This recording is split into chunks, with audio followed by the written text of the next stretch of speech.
Assalamu alaikum dear students, hope all of you are doing well. Welcome to the summary of the Zoom online classes for General Science Level 5. Dear students, in the previous lecture we learnt about the 5 sensory organs. They were the sense of sight, hearing, taste, touch, smell. All these 5 senses along with their sensory organs, they were discussed in details, with the exception of just one organ, sensory organ, that is the skin. So today our topic will be usually based on the skin, its structure and its function, whereas we'll be doing some exercises which are at the back of this chapter, and here we will be ending this chapter, right? So first of all, let me start the topic with the skin. Dear students, skin is the very important organ of our body. It's not only the sensory organ, but it also works as a protective coating as well. इसके बहुत सारे functions हैं. Skin is a part of a system, and the name of that system is integumentary system. Which system? Integumentary system. Integument word का मतलब होता है protection. It's the skin which provides you protection from various germs, outer bodies and other stuff which might get enter into your body and they might cause diseases. तो ये तो protective coating है ही. इस integumentary system में आपके पास nails और hairs भी आ जाते हैं. Nails and hairs, they also play an important role in protecting your body from the severe scorching heat and other stuff as well. हमारा जो main topic है, that is the skin. So let us first of all start the skin with the its structure. ये जो आपको एक picture नज़र आ रही है, it's the small part of a skin which has been taken.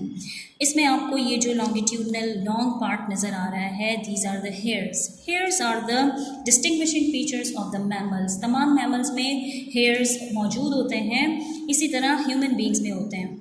Hair जो outer आपको नज़र आ रहा है, it is basically dead proteins. ये डेड प्रोटीन्स होते हैं, लेकिन फिर भी ये ग्रो करते हैं. इसकी क्या मेन वजह है, स्किन के क्या फंक्शन है? Let's first study about the structure of a skin. Structure of skin में सबसे पहले आपके पास यहाँ पे 2 पार्ट्स आते हैं. ये 2 मेन लेयर्स हैं, एपिडर्मिस एंड डर्मिस. देखें, ये एपिडर्मिस वर्ड जो है, it's derive from 2 words, AP and डर्म.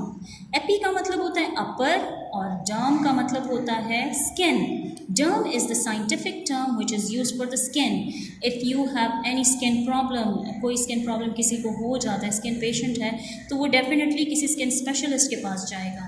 लेकिन अगर आप जाके उनके क्लिनिक के ऊपर देखें तो उसके ऊपर बड़ा बड़ा लिखा होता है dermatologist. Dermatologist is that doctor who deals with the patients of skin and who deals with the diseases of skin. ठीक है, तो derm word is the scientific term which is used for the skin. Epi means upper. Upper layer of the skin is called epidermis. Then is a second layer just below epidermis. It is the dermis.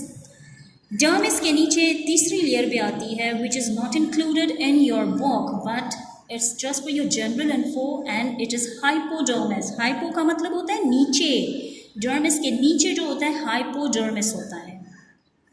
सबसे पहले epidermis की बात करते हैं. Epidermis जो होता है, it's made up of dead sales. अब ये डेड सेल्स हैं तो इनका काम क्या होगा, क्योंकि डेड चीज़ों का तो कोई काम नहीं होता, लेकिन इसका बहुत इंपॉर्टेंट फंक्शन है, वो मैं आपको डर्मिस बताने के बाद बताऊँगी. ठीक है, तो epidermis is the topmost layer of the skin and it is made up of dead cells.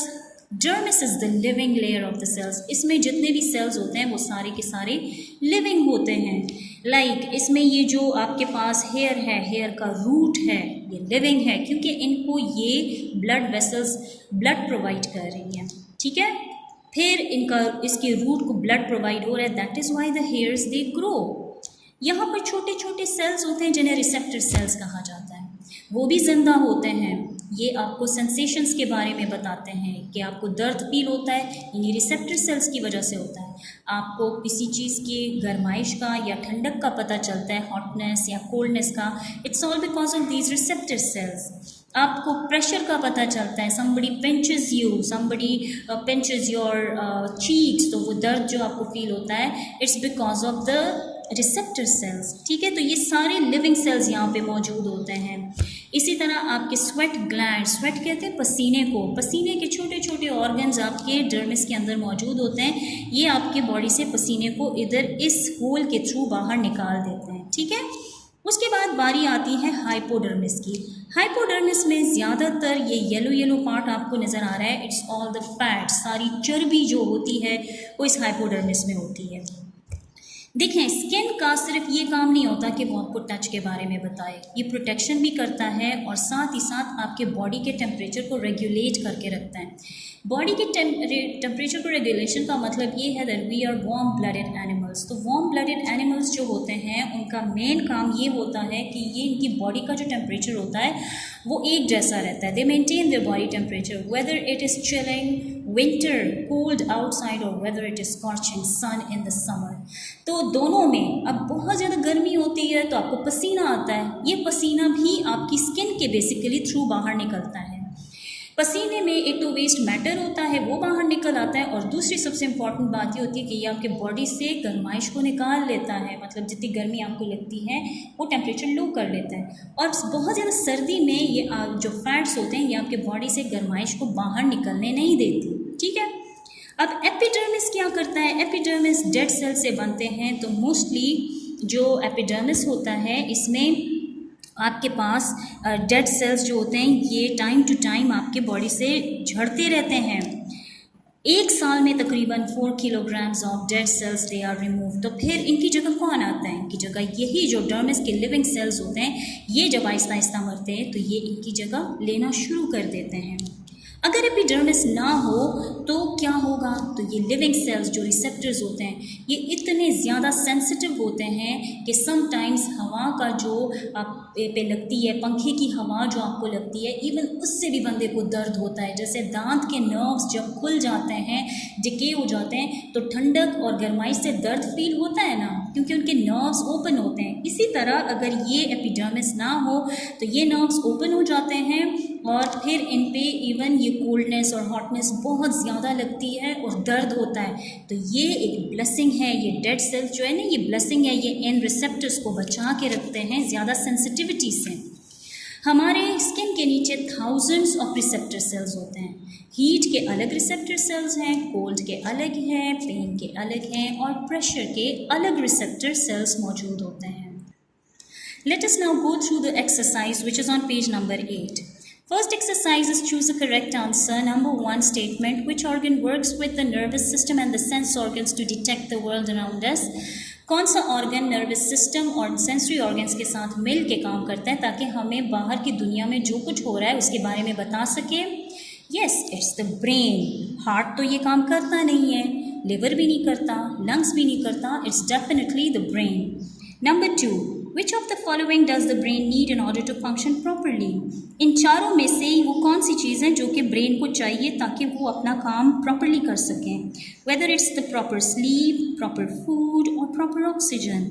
Yes, definitely it's all of these. ये तीनों के तीनों चाहिए होते हैं, तो ये आपके पास ऑप्शन है all of these. Number 3, what does the medulla control? If you remember, medulla controls all the involuntary actions.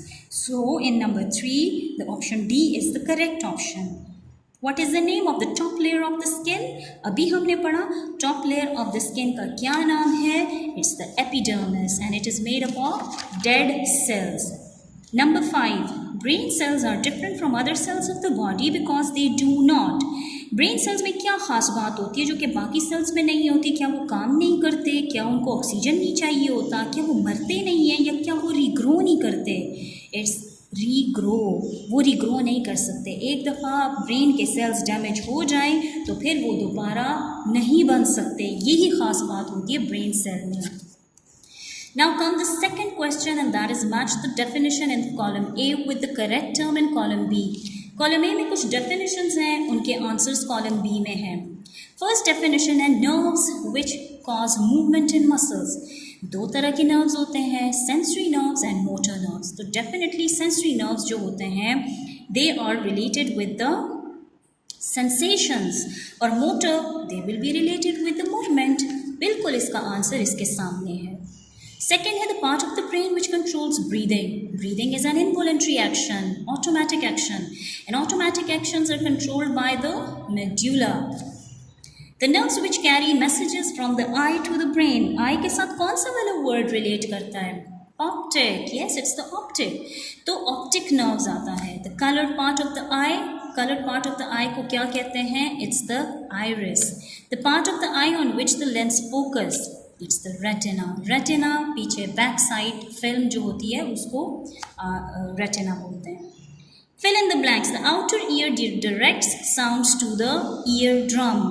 Eardrum को sound पहुंचाता है outer ear. Smells क्या होते हैं? They are chemicals in the air. The smells of perfumes, the smells of different spices in the food, the smell of a rotten egg. All these are the chemicals. ठीक है? The taste buds on your tongue are sensitive to the chemicals in the food. Tongue के ऊपर जो sensitive cells होते हैं जो आपको five tastes के बारे में बताते हैं, they are called the taste buds. The dash connects the brain to the spinal cord. Medulla last part of the brain होता है जो कि spinal cord के साथ connect होता है.